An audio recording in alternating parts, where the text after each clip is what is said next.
তারপর তারা সবাই মিলে কাকলির গা থেকে সব পালক খুলে ফেলল এবং প্রচণ্ড রেগে গিয়ে ময়ূরী তাকে বলল, সোনাঝুরি জঙ্গলে অনেক পাখিরা একসাথে বসবাস করত।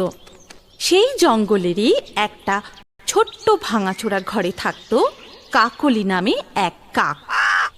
সে নিজের জীবন আর নিজের রূপ নিয়ে একদমই সুখী ছিল না। সে আয়নার সামনে নিজেকে দেখত আর বলতো, ইস, ভগবান যে আমায় কেন কাক বানালো কে জানে। এ জীবন আমার আর ভালো লাগে না বাপু। সারা দিন শুধু জঙ্গলের যত সব নোংরা আবর্জনা এইসব পরিষ্কার করতে হয়। ধুর ধুর, ভগবান তো আমাকে ময়ূরের মতো সুন্দর করে পাঠাতে পারতো, তাহলে সারা দিন শুধু নেচে নেচে বেড়াতাম আর জঙ্গলের বাকি পাখিরাও আমার রূপ দেখে হিংসায় মরে যেত। উফ, কি যে মজা হতো। ঠিক তখনই কাকলির বাকি বন্ধুরা আরো 4-5টি কাক তার ঘরে এসে হাজির হয়। তারা এসে দেখে কাকলি আয়নার সামনে দাঁড়িয়ে আপন মনে কি সব ভাবতে থাকে। তখন তাদের মধ্যে একজন বলে, দেখেছিস, কাকলি আবার দিনের বেলায় স্বপ্ন দেখছে। উফ, একে নিয়ে আর পারি না। তবুও কাকলির কোনো হুঁশ থাকে না। সবাই মিলে তার দিকে এগিয়ে যায় এবং তাকে ডেকে বলে, এই যে কাকলি, তোর স্বপ্ন দেখা শেষ হয়েছে? তাহলে চল, কিছু খাবার জোগাড় করতে যেতে হবে তো। দিলি তো তোরা আমার স্বপ্নের 12টা বাজিয়ে। কি সুন্দর একটা স্বপ্ন দেখছিলাম। তখন তাদের মধ্যে আরো একটি বন্ধু তাকে বলে, তা কি স্বপ্ন দেখছিলিস শুনি? তখন কাকলি প্রচণ্ড বিরক্ত বোধ করে এবং তাদেরকে বলে, কিছু না, তোরা যা খাবার জোগাড় করতে, আমার অন্য কাজ আছে। এরপর তার বন্ধুরা আর কোনো কথা না পারিয়ে সেখান থেকে যে যার কাজে চলে যায়। তারা চলে যাবার পরে কাকলিও জঙ্গলে ঘুরতে বেরিয়ে পড়ে। কিছু দূর যাবার পর সে দেখতে পায় জঙ্গলে একটি গাছের ডালের মধ্যে টিয়া, কাকাতুয়া, টুনটুনি, চড়ুই এছাড়া আরো অনেক পাখি মিলে গানের লড়াই খেলছে। তাই দেখে কাকলির খুব ইচ্ছে হয়। সে উড়ে গিয়ে তাদের কাছে বসে। তখন চড়ুই আর টিয়া তাদের মিষ্টি গলায় গান করতে থাকে। पंछी बनूं उड़ती फिरूं मस्ती ये गगन में, आज मैं आजाद हूँ दुनिया के चमन में। তাদের গান শুনে কাকলিও তাদের সাথে 2 লাইন গলা মেলায়। पंछी बनूं उड़ती फिरूं मस्ती ये गगन में, आज मैं आजाद हूँ दुनिया के चमन में। তার গান শুনে টিয়া, কাকাতুয়া, টুনটুনি সবাই কানে আঙুল দেয় আর কাকাতুয়া বলে ওঠে, আহ, বন্ধ কর বন্ধ কর, এই গান শুনে যে এবার কান দিয়ে রক্ত বেরোবে, গলা তো নয়। উফ, বাবারে বাবা। ঠিক তখনই পাশ থেকে টুনটুনি ব্যঙ্গ করে বলে ওঠে, আরে না না কাকাতুয়া, আসলে আমাদের কাকলি দিনের বেলায় বড় গায়িকা হওয়ার স্বপ্ন দেখছে। তখন সব পাখিরা মিলে কাকলির দিকে তাকিয়ে খুব হাসতে থাকে। তখন পাশ থেকে চড়ুই বলে ওঠে, ছি, যেমন কুৎসিত চেহারা আর তেমনি বিচ্ছিরি গলা, আর তার উপরে জঙ্গলের যত নোংরা আবর্জনায় তোদের বাস। একদম পাশে বসবি না আমাদের, আমাদের পাশে বসার তোর কোনো যোগ্যতা নেই। যা, চলে যা এখান থেকে। এই সব কথা শুনে কাকলির খুব মন খারাপ হয়। সে সেখান থেকে উড়ে চলে যায় আর মনে মনে বলে, আমাকে দেখতে খারাপ বলে ওরা আমাকে এইভাবে বলল। হে ভগবান, তুমি আমাকে কেন এরকম বানালে? তারপর কিছু দূর যাবার পরে সে রাস্তায় কিছু ময়ূরের পালক পড়ে থাকতে দেখে। তখন সে মনে মনে ভাবে, আরে, ওখানে ওগুলো কি? দেখে তো ময়ূরের পালক মনে হচ্ছে। যাই, আমি ওগুলো নিজের লেজে আর মাথায় লাগিয়ে নিই, তাহলে আমিও ময়ূরের মতো সুন্দর হয়ে যাব। আর তখন কেউ আমাকে দেখতে খারাপ বলবে না, আর জঙ্গলের ময়লাও আমাকে পরিষ্কার করতে হবে না। যাই যাই, তাড়াতাড়ি এগুলো আমি লাগিয়ে নিই। তারপর কাকলি নিজের লেজে আর মাথায় ময়ূরের পালকগুলো লাগিয়ে নিল। তারপর কিছু দূর গিয়ে সে দেখলো কিছু ময়ূর জঙ্গলে দাঁড়িয়ে আছে। সে তখন তাদের কাছে গিয়ে বলল, ময়ূরী, দেখো, এখন আমিও তোমার মতো সুন্দর হয়ে গেছি, আর তোমরা কেউ আমাকে দেখতে খারাপ বলে অপমান করতে পারবে না। আজ থেকে আমি তোমাদের সাথে থাকবো।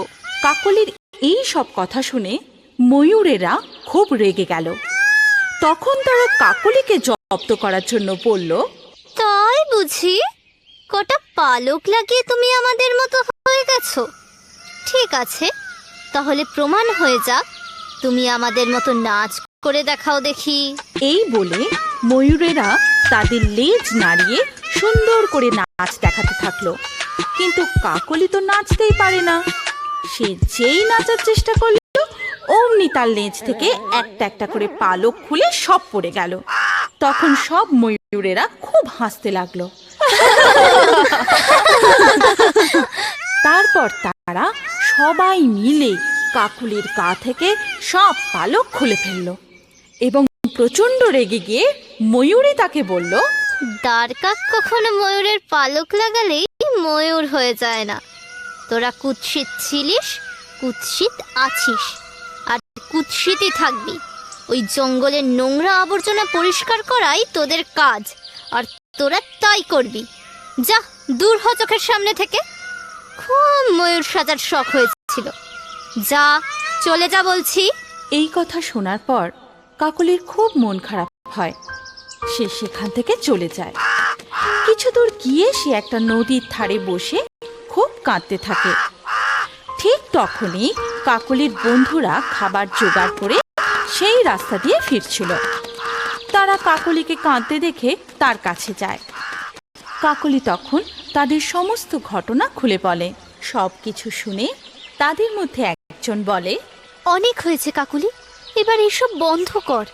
ভগবান যাকে যেমন বানিয়েছে তাকে সেটা নিয়েই খুশি থাকতে হয়। ভগবান নিশ্চয়ই কিছু ভেবে আমাদের এই রকম বানিয়েছে। আজ তো ওরা শুধু তোকে অপমান করেনি, গোটা কাক বংশকেই ওরা অপমান করেছে। তাই দয়া করে এবার এসব বন্ধ কর। রূপ নেই তো কি হয়েছে, দেখবি একদিন তুই তোর গুণের জন্য সবার কাছে সম্মান পাবি। তারপর তারা সবাই সেখান থেকে চলে যায়। এইভাবেই বেশ কিছুদিন কেটে যায়। কিন্তু দিনের পর দিন পাখিরা খাবার খেয়ে এখানে সেখানে ফেলতে থাকে।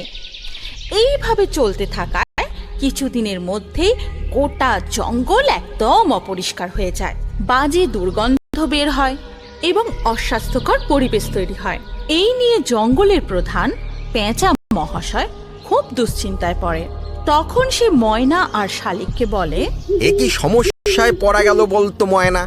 জঙ্গলের পরিষ্কার পরিচ্ছন্নতা নিয়ে তো কারো কোনো মাথা ব্যথা নেই দেখছি।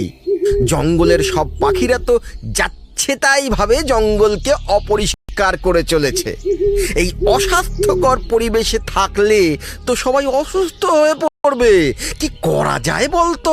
প্রধান মহাশয়, আমার মাথায় একটা দুর্দান্ত বুদ্ধি এসেছে। আপনি গোটা জঙ্গলে প্রচার করার ব্যবস্থা করুন যে পাখি সব থেকে ভালো জঙ্গলকে পরিষ্কার রাখতে পারবে তাকে গোটা জঙ্গলের সামনে পুরস্কৃত করা হবে এবং পুরস্কার বাবদ 50,000 টাকা দেয়া হবে। হ্যাঁ, তুমি তো ঠিকই বলেছ। যাও, তুমি আর শালিক মিলে গোটা জঙ্গলে এ কথা প্রচার করে দিয়ে এসো। ঠিক তারপর ময়না আর শালিক মিলে জঙ্গলে প্রচার করতে বেরিয়ে পড়ে। শুনুন শুনুন শুনুন, প্রধান মহাশয় বলেছেন যে পাখি জঙ্গলকে সব থেকে বেশি পরিষ্কার রাখতে পারবে তাকে সকলের সামনে পুরস্কৃত করা হবে এবং পুরস্কার বাবদ 50,000 টাকা দেয়া হবে। এই কথা শুনে কাকাতুয়া টিয়া আর চড়ুইকে বলে, আরে বাপরে, 50,000 টাকা! এটা তো আমাদেরই পেতে হবে। তারপর সবাই শুধুমাত্র টাকার লোভে জঙ্গলকে পরিষ্কার করতে শুরু করে। কিন্তু দেখা যায় কাকলি এবং বাকি কাকেরা মিলে সব থেকে বেশি ভালো জঙ্গলকে পরিষ্কার করেছে। তাই দেখে পেঁচা মহাশয় কাকলিকে বিজয়ী ঘোষণা করে এবং তাকে একটি মেডেল এবং 50,000 টাকা পুরস্কার হিসাবে দেয়। কাকলি এবং তার বন্ধুরা খুব খুশি হয়। তখন তার একটি বন্ধু তাকে বলে, দেখেছিস তো কাকুলি, তোকে বলেছিলাম না একদিন ঠিক তুই তোর গুণের জন্য সবার কাছে সম্মান পাবি। আজ শুধু তুই নয়, তোর এই কাজের জন্য গোটা কাক বংশ খুব গর্বিত। এই কথা শুনে কাকলি খুব খুশি হয় এবং তারপর থেকে সে তার জীবন সুখে শান্তিতে কাটাতে থাকে। আমাদের গল্প আজকে এখান পর্যন্তই। এই গল্পটি আপনার ভালো লাগলে ভিডিওটি লাইক অবশ্যই করবেন এবং আপনার কোনো পছন্দের গল্প জানা থাকলে কমেন্টে লিখে জানান। সবথেকে ভালো গল্পটি বাছাই করে এমন কার্টুন ভিডিও বানাবো এবং এখনই আমাদের পরবর্তী ভিডিওটি দেখার জন্য স্ক্রিনের উপর আসা এই ভিডিওতে ক্লিক করুন এবং রিও বার্ডসের আরও কার্টুন ভিডিও দেখতে থাকুন।